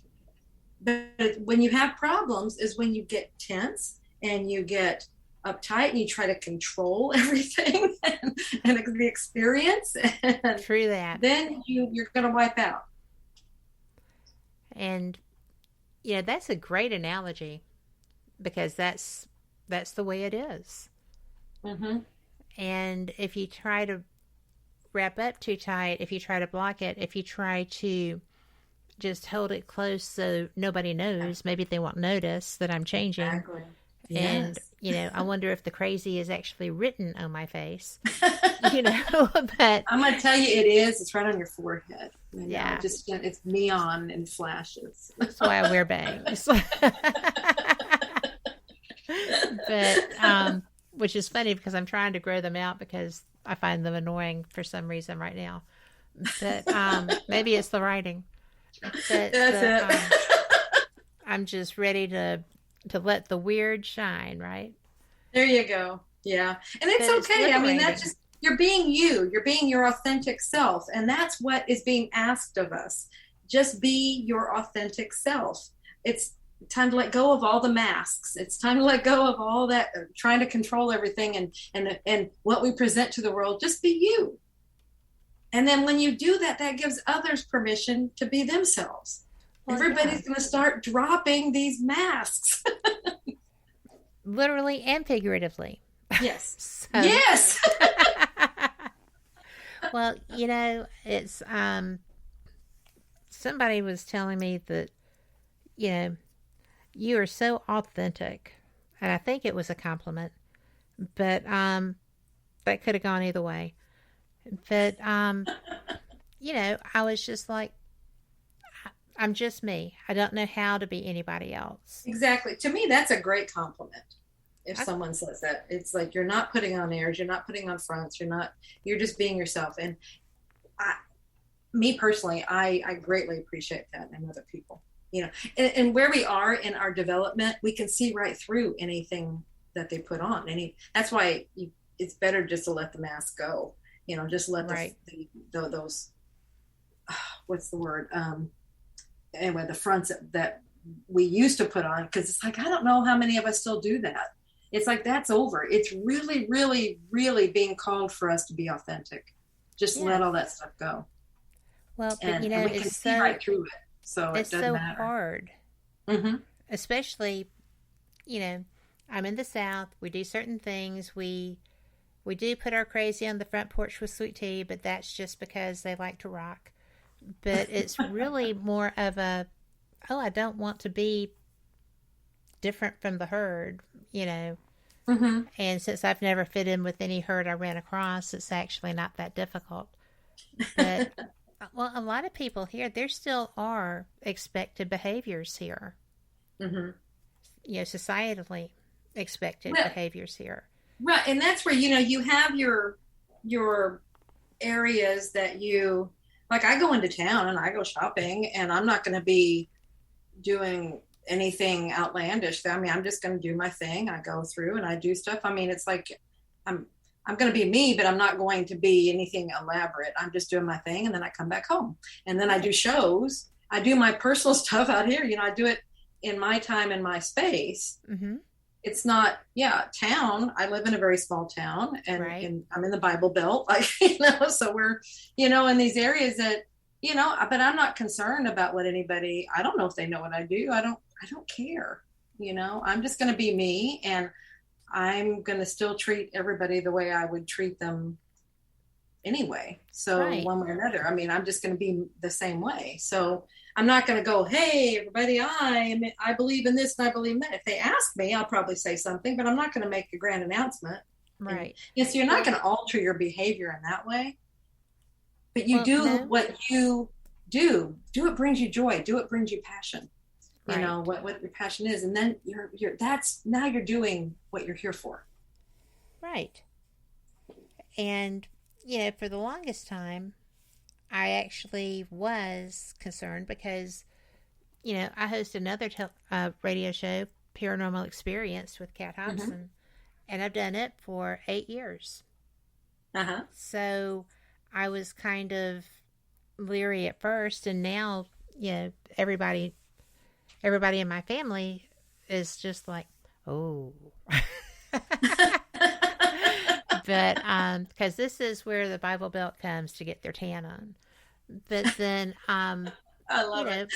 A lot of my friends will say, I got an invitation to your show. What is that? And so I'll tell them because, if it's not normal, it's paranormal. It doesn't have to be ghosts and, paints and, painting your house blue. It's just about people's experiences and the research behind learning what is creating those.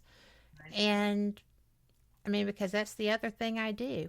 A friend of mine and I have started a noetic sciences research study, and we're just trying to learn the nuts and bolts of paranormal, which is probably in us.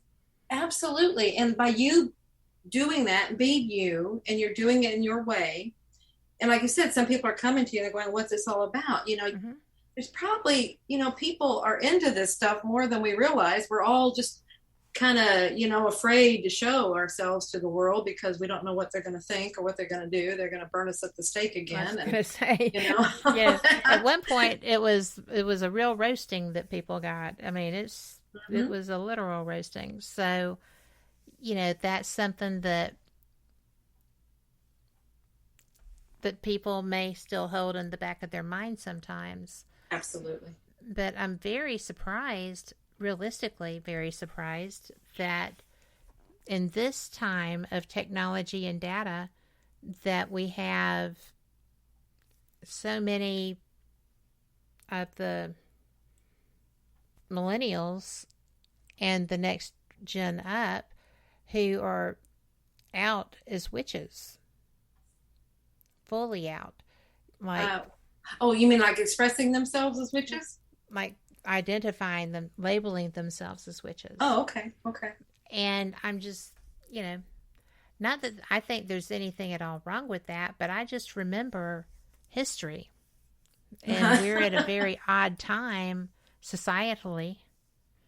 And, it's just like, just do you, but be careful. Yeah, I mean, you got that's where I feel like, a lot of these new kids, they don't come into this world with a lot of experience of this earth plane. And that's where others like us who have had a lot of experience from this earth plane can say things like that. Just watch it. Yeah. So we've seen what happens, but at the same time, we're saying, hey, be authentic, be you. Mm-hmm. And by them doing that, it's also opening people's minds, and it's making them deal with their own belief systems, their own issues, their own insecurities. Might be. So, yeah.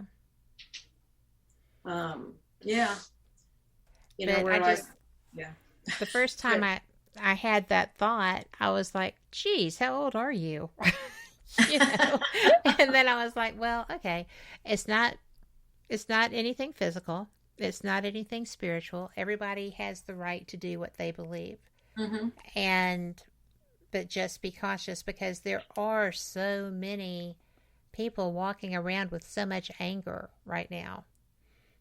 And, I've seen people lash out at people just because they, thought their mother dressed them funny or something.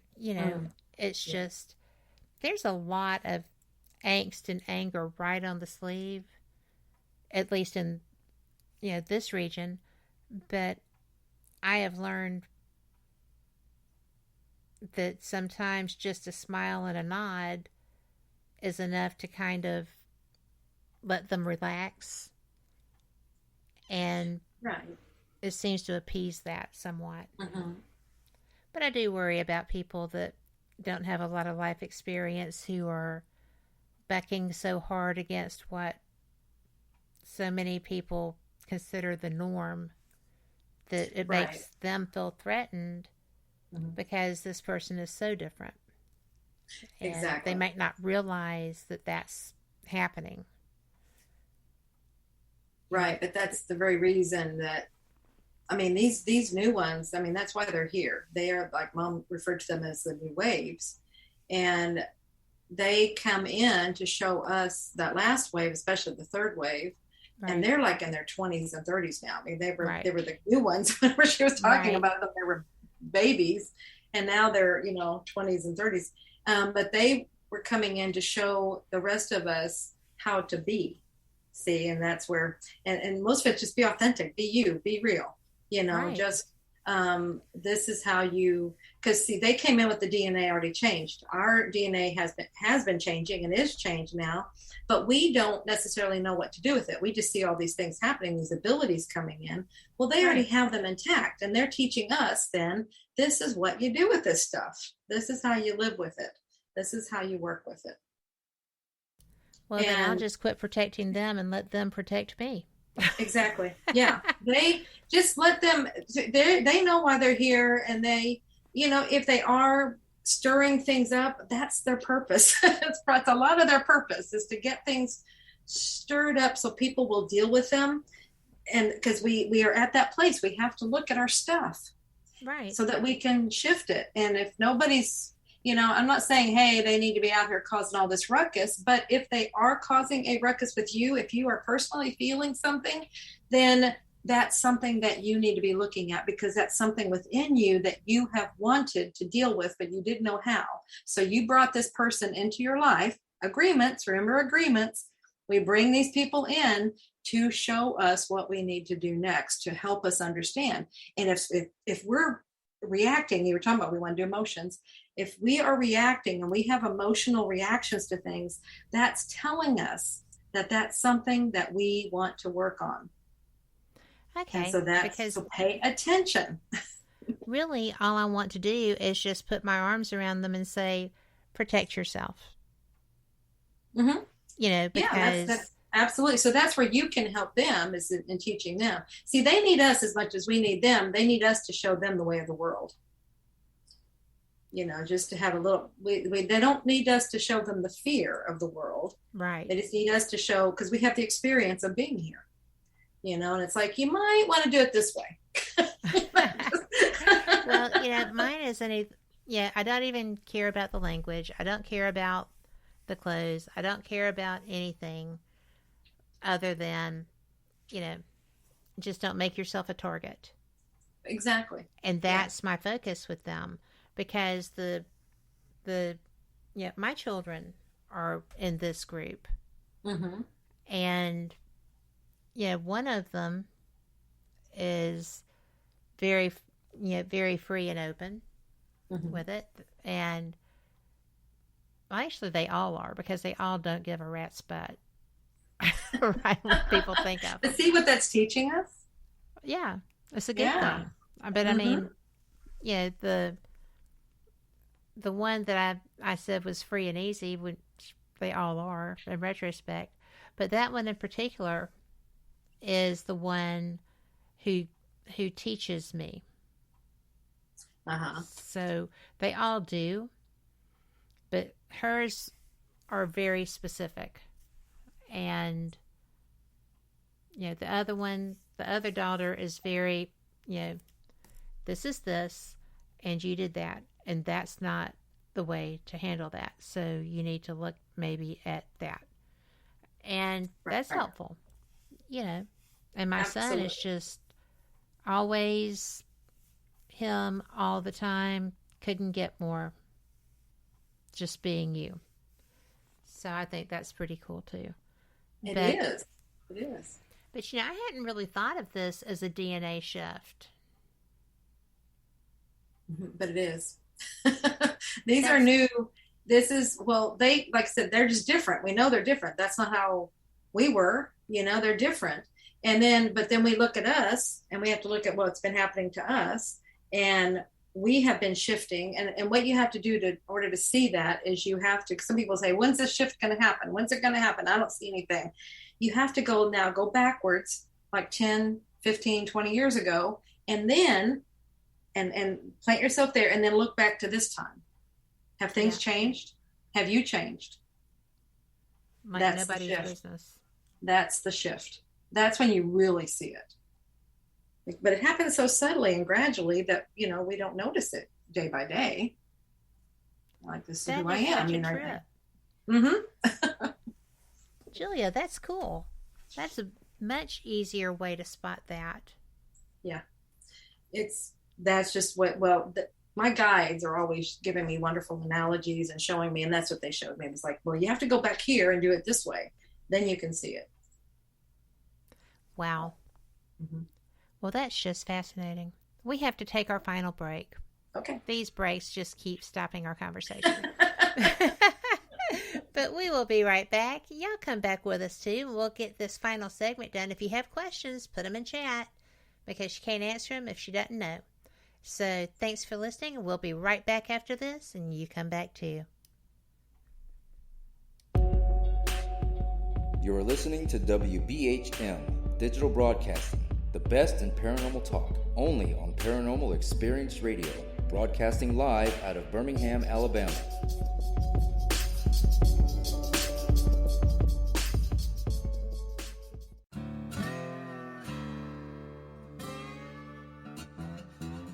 Oh, come on. I'm Southern, but... Nope. That'll do. Hello. I am Kat Hobson, host of Paranormal Experience here on WBHM Digital Broadcasting out of Birmingham, Alabama. I enjoy having guests from all areas of the paranormal, from ghosts to ufology to cryptids and beyond. You'll find some of the best researchers in their fields bringing you some great information. Join me on Wednesday nights from 8 to 10 p. Eastern here on WBHM Digital Broadcasting. Since 1948, Fate magazine has brought you reports of the strange and unknown, all of them true. Fate Radio is carrying on that tradition, bringing you the unusual, macabre, strange, and bizarre.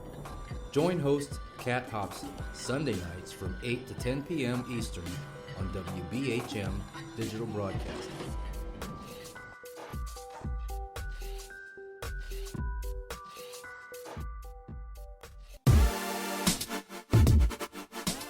You're listening to WBHM Digital Broadcasting, the best in paranormal talk, only on Paranormal Experienced Radio, broadcasting live out of Birmingham, Alabama.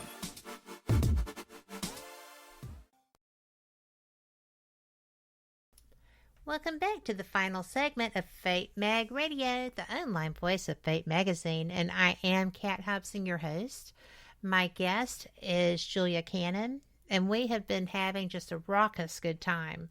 So, Julia, I am so glad that you are here. This has been just so educational. And thank you. I mean, this has been so much fun. Thank you so much for inviting me. Oh, sure. We can do it again when you're ready. Just let me know. Absolutely. I love it. Great. Me too. Yeah, we were talking about you educating us, and you've done a really, really great job. You kind of blew me away with the shift because I knew exactly when it was. So, see, guys, the things you don't get to hear in breaks. But most of y'all who know me personally probably already know that. But, it's really important that people understand what's happening and that they know that they're not just, wandering off behind the little animals and stuff. This is really something that's physically as well as spiritually happening to you. It's not a bad thing, but it is something that you need to understand. And you actually, besides educating us here, you do have classes teaching this, how to do this. And where would somebody go to find out about that?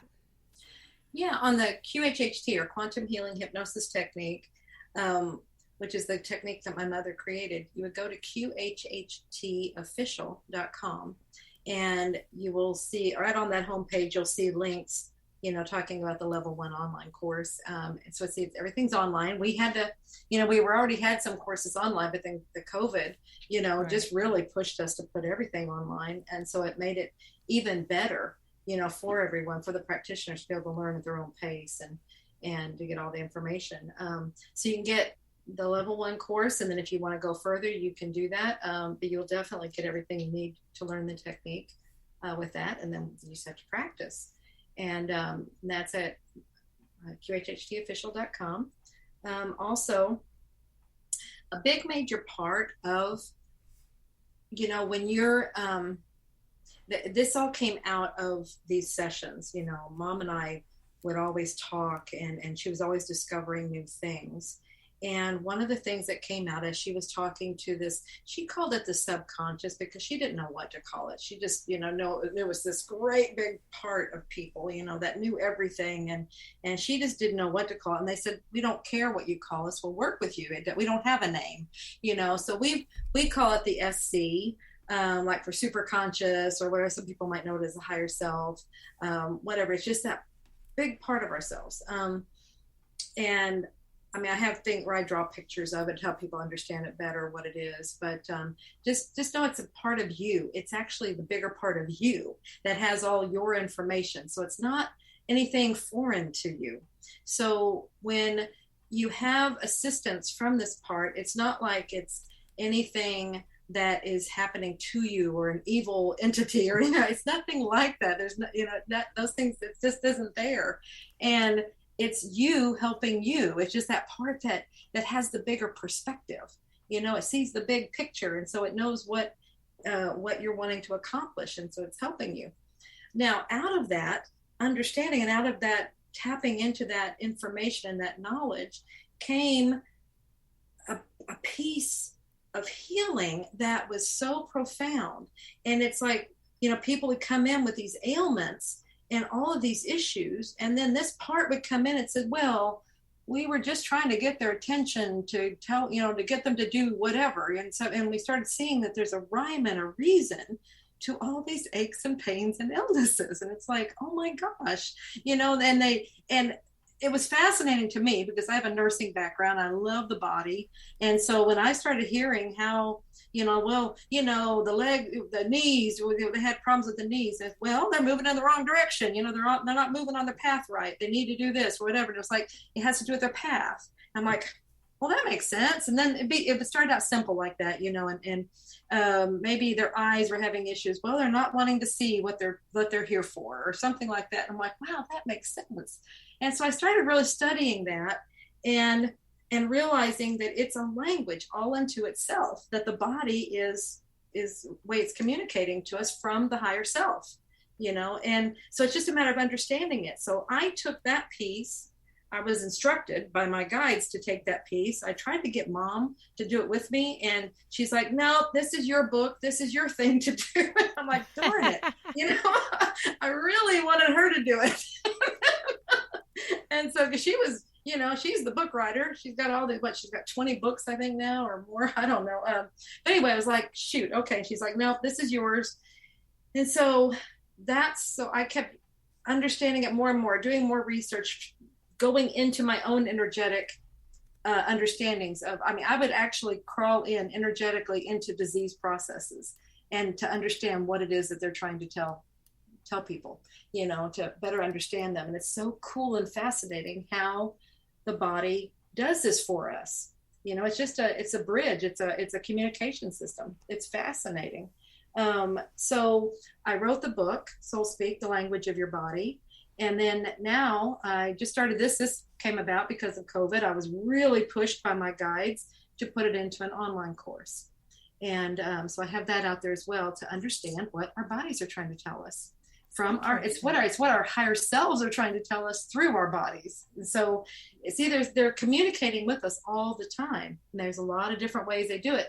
And when we don't hear the subtle ones, like the bird tapping on the window, or the pennies dropping, or the neon signs flashing, then it's going to get a little louder, and it's going to start being the body, because we will listen to the body. If it has pain, we listen, we pay attention.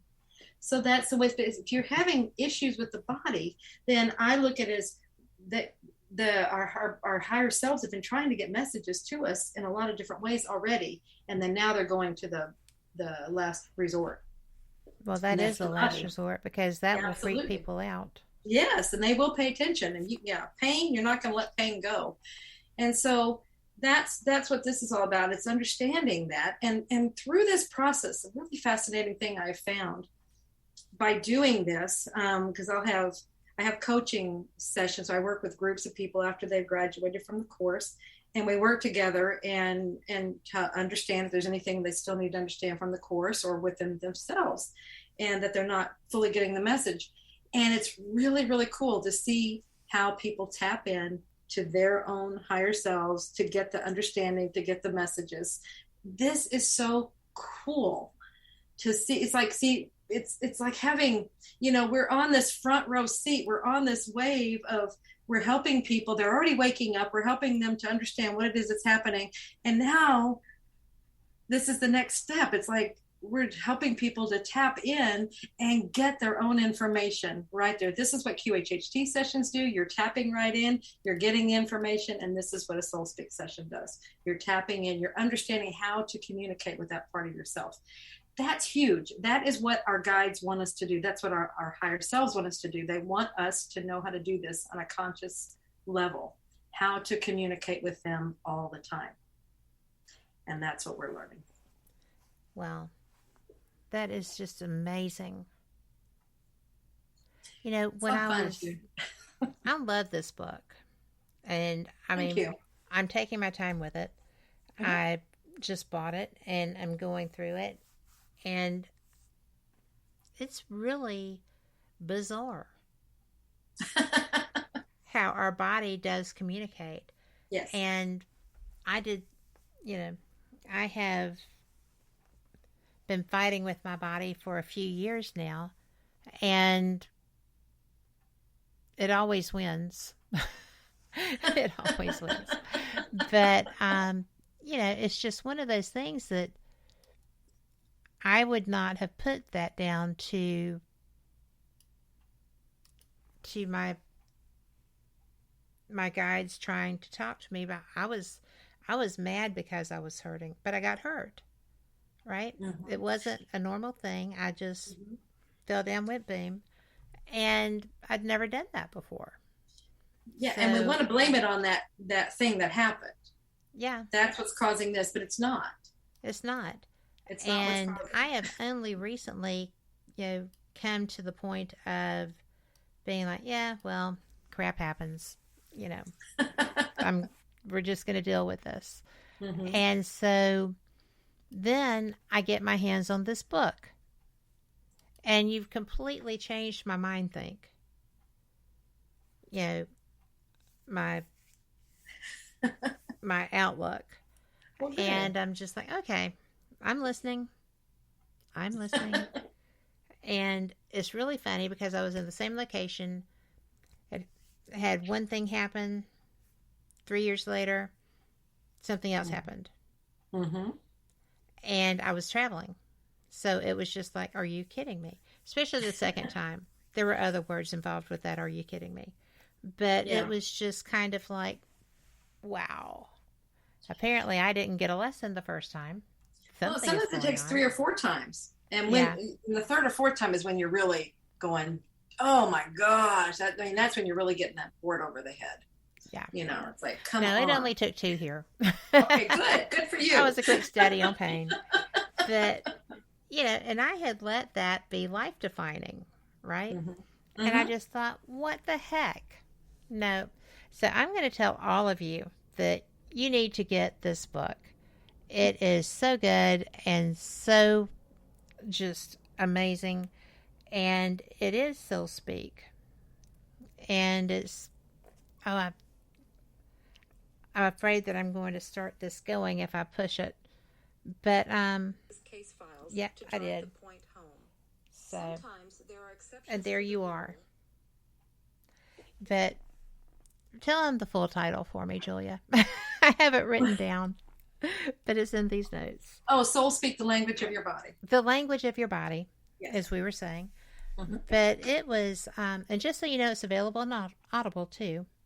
Yes. So I use that when I am just trying to do something with an animal and still trying to listen. Yeah. But it's brilliant. It's a great book. Thank you so much. You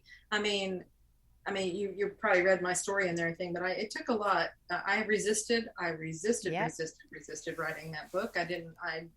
It's so funny how we don't want to do our missions. Why did you not want to do that? I don't know. I just resisted. I don't know if it was I really don't know why I resisted it. Maybe because I was going to change. Maybe on some level I knew things would change. Right. I really don't know. I think we just resist just for maybe that's my thing. I was resisting just for the sake of resisting. Right. I don't know. I do that sometimes. Yeah. For no apparent reason. For no apparent reason. But a lot of people do that. And that's why I wanted to tell that story because, that a lot of people identify with it. And it's just, just do it. Go ahead. They're not going to give up on you. But they finally told me, they said, hey, because I dragged my feet so long, and they're finally like, you have 1 year. Oh. And this was in 2012. I did read that. Yeah, they said, you have 1 year. If you don't get this done, we're giving it to someone else. Well, that got my attention because that was mine. I thought, I can do whatever I want with it. And it was like, no, this is mine. And so I got it done in 1 year.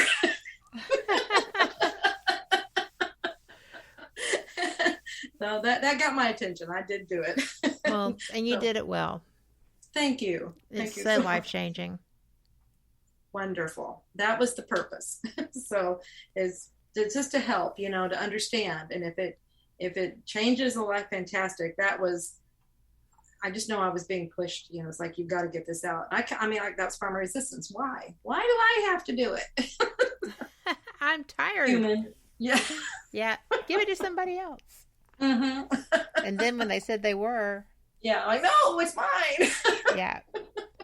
Well, believe it or not, we are at the end of our time. I can't believe this has gone so quickly. It has. And I've had such a good time with you. Thank you for being same here. here. Thank you so much, Kat.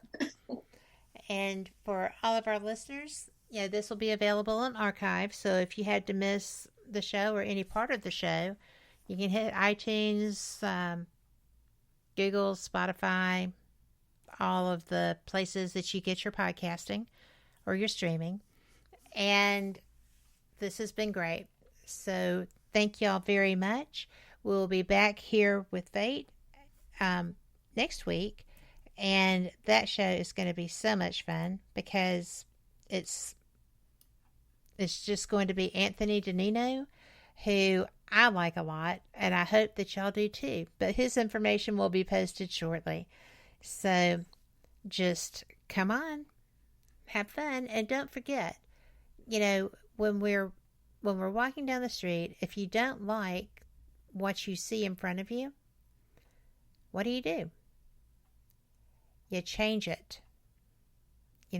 We all have that within us to manifest the reality that we want to live in. Smile at someone. Be the friend you'd like to have. Be a neighbor you'd like to have. Do what matters. Help someone that just can't seem to help themselves. There's so many things that we can do. And, a lot of that is why we're here, is to be a help to others and to help all of us grow. So, I loved it too, Lori. Thank you. Lori Dorsey said that she loved the show. It was really special, I think, and that's why I appreciate you so much, Julia. Oh, thank you. Thank you all. That's so cool. And what you just said is so beautiful. Well, I feel that. So, but again, just be you, make your world better, change the world. We can do it. That's what we're here for. Good night.